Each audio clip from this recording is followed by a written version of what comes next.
আদ-দুআউ হুয়াল ইবাদা, আদ-দুআউ লাহুমা, তাদের জন্য বেশি বেশি করে দোয়া করবা। তুমি যদি তোমার মা বাবার জন্য বেশি বেশি করে দোয়া করো, আল্লাহ তাআলা তুমি সন্তানকে এমন ভাবে কবুল করবেন। কোন সন্তান যদি মা বাবার জন্য দোয়া করে চোখের পানি ফেলে, আল্লাহ তাআলা সাথে সাথে সন্তানের দোয়া মঞ্জুর করে।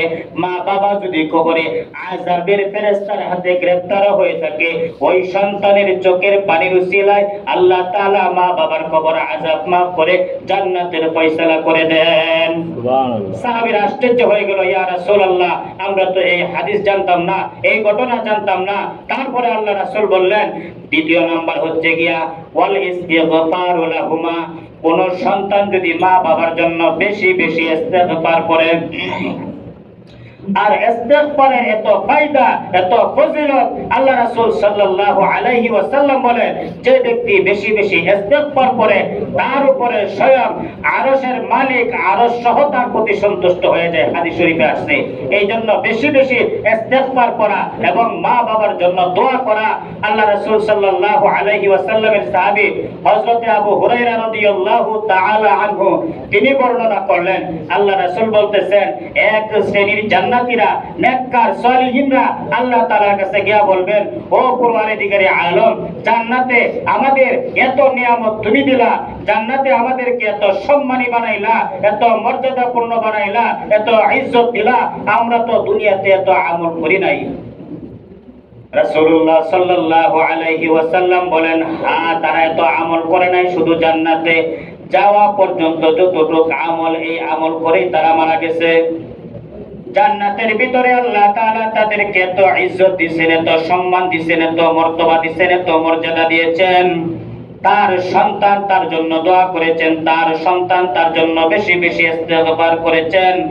এই জন্য আল্লাহ তাআলা ওই সমস্ত মা বাবার কবরগুলোকে জান্নাতের বাগান বানায় দিয়েছেন এবং কি তাদেরকে জান্নাতে আল্লাহ তাআলা সম্মানের পাত্র বানায় দিয়েছেন। সুবহানাল্লাহ। এই জন্য যাদের মা বাবা মারা গেছে, তারা যদি মা বাবার জন্য বেশি বেশি দোয়া করে, আল্লাহ তাআলা তাদের দোয়াগুলো মঞ্জুর করেন। তৃতীয় নম্বর হচ্ছে আল্লাহ রাসূল সাল্লাল্লাহু আলাইহি ওয়াসাল্লাম বলেন, ওয়া ইন তাদু আহাদিহিমা, তোমার মা বাবা জীবিত অবস্থায় তারা যে ওসিয়ত করেছে, ওই ওসিয়তগুলো মারা যাওয়ার পরে তোমরা পালন করবা, পূর্ণ করবা। যেমন অনেক সময় দেখা যায় মা বাবা মারা যাওয়ার পূর্বে বলে যায় যে আমার ওই বড় সন্তানকে বা আমার মেজ সন্তানকে ওই আত্মীয়র মেয়ের সাথে বিয়ে দিব বা বিয়ে করামো, আত্মীয় করবো, এমন ধরনের ওসিয়ত করে, কিন্তু সে হায়াতের জিন্দেগিতে আর সময় পায় নাই, ওই আত্মীয় হয় নাই। ওই সমস্ত ওসিয়তগুলো পুরা করা। অনেক সময় দেখা যায় মা বাবা ওসিয়ত করে, আমি অল্প সম্পদ মসজিদে দান করবো, মাদ্রাসায় দিব, গরিবদের মাঝে এই সম্পদটা বক্ত করে দিলাম, এদেরকে আমি দিয়ে দিব।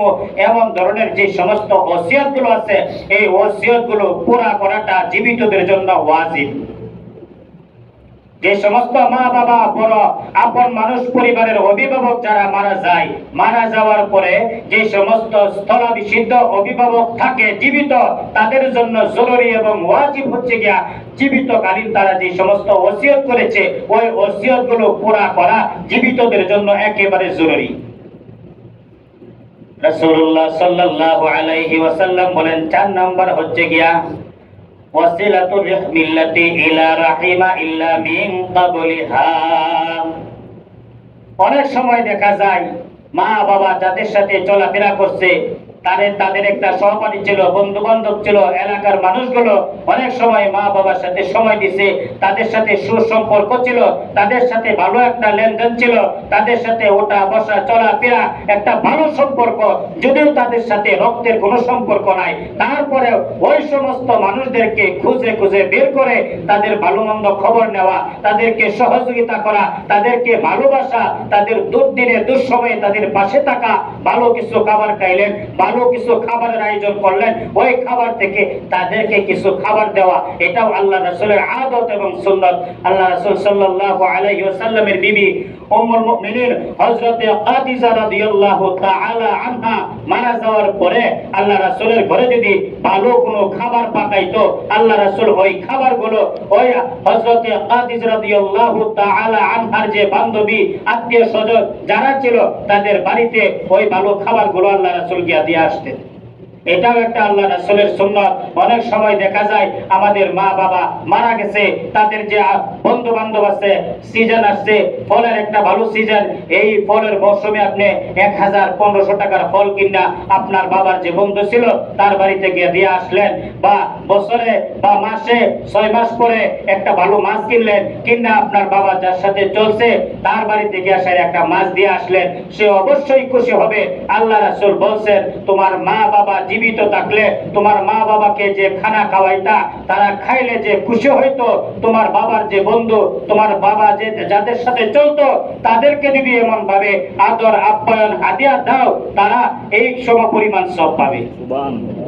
এই জন্য আল্লাহ রাসূল সাল্লাল্লাহু আলাইহি ওয়াসাল্লামের সাহাবী সাঈদ ইবনে উসাইদ রাদিয়াল্লাহু তাআলা আনহু এই হাদিস তিনি বর্ণনা করেছেন, এবং তিনি তার মা বাবা মারা যাওয়ার পরে তার একটা বিশাল মদিনাতে একটা বাগান ছিল, ওই বাগানের ফলগুলো এত মিষ্টি ছিল, এত সুস্বাদু ছিল, এবং কি ওই বাগানের পাশে একটা ছিল, কুয়া ছিল, পানির ব্যবস্থা ছিল। আল্লাহ রাসূল সাল্লাল্লাহু আলাইহি ওয়াসাল্লামের সাহাবীদের থেকে 10 থেকে 15টা হাদিস এমন ভাবে বর্ণনা আছে, তাদের মা বাবা যখন মারা যাইত সবচাইতে বেশি এই কাজটা করত, কারণ পাথরের দেশ, মরুভূমির দেশ, ওই দেশে পানির একেবারে সংকট, যার কারণে তারা ওই পানির ব্যবস্থা করত। ওই সাহাবী তার যে একটা ওই বাগান ছিল, খেজুরের বাগানটা তার মার নামে অক্ষ করে দিয়েছেন, এবং যে একটা বিশাল একটা নলকূপ ছিল এবং বিশাল একটা কুয়া ছিল, ওই জায়গা থেকে মানুষ পানি পান করত, ওইটাও তার বাবার নামে অক্ষ করে দিয়ে দিচ্ছে। এটি সবচাইতে বড় সব, সবচাইতে বড় এই মা বাবার জন্য করণীয় কাজগুলো এইটি।